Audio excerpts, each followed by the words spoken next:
इसमें आगे लिख रहे हैं प्रभुपाद, लेकिन एक संत सामान्य व्यक्ति से काफी उच्च स्तर पर होता है, वो इस नैतिकता से भी ऊपर होता है।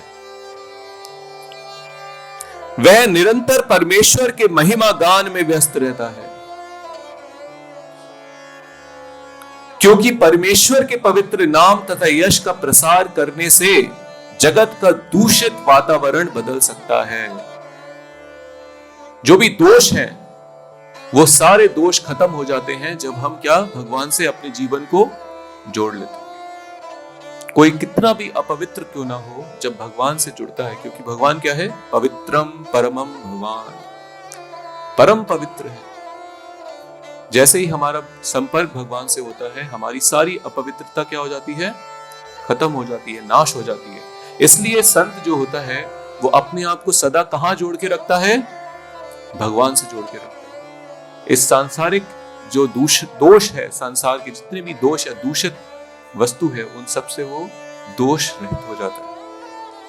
इसलिए वह परमेश्वर के पवित्र नाम तथा यश का प्रसार करने से जगत का दूषित वातावरण बदल सकता है और श्रीमद् भागवतम जैसे दिव्य साहित्य के प्रसार से लोग अपने व्यवहारों में समझदार हो सकते हैं।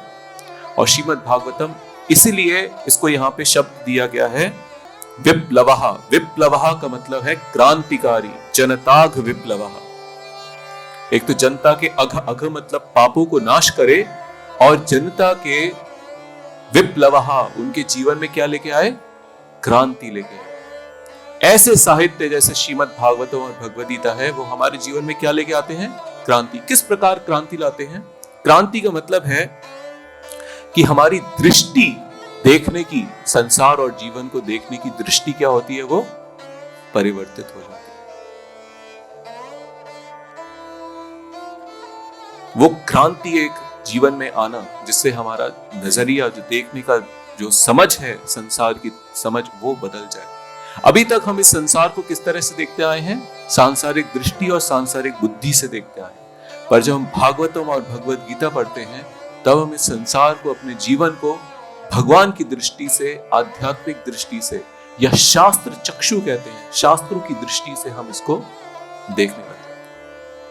और जब हम अलग दृष्टि से इस संसार को, अपने जीवन को देखते हैं, तो हमें जो आए दिन जो कष्ट होते हैं, छोटी मोटी ये जो नोक-झोंक होती है, बात होती है, इनसे फिर हमें ज्यादा कुछ मतलब नहीं रह जाता। हमें लगता है ये तो सब कैसी बातें हैं, बहुत छोटी बातें हैं जिसमें मैं अपना जीवन व्यर्थ नहीं करना चाहता।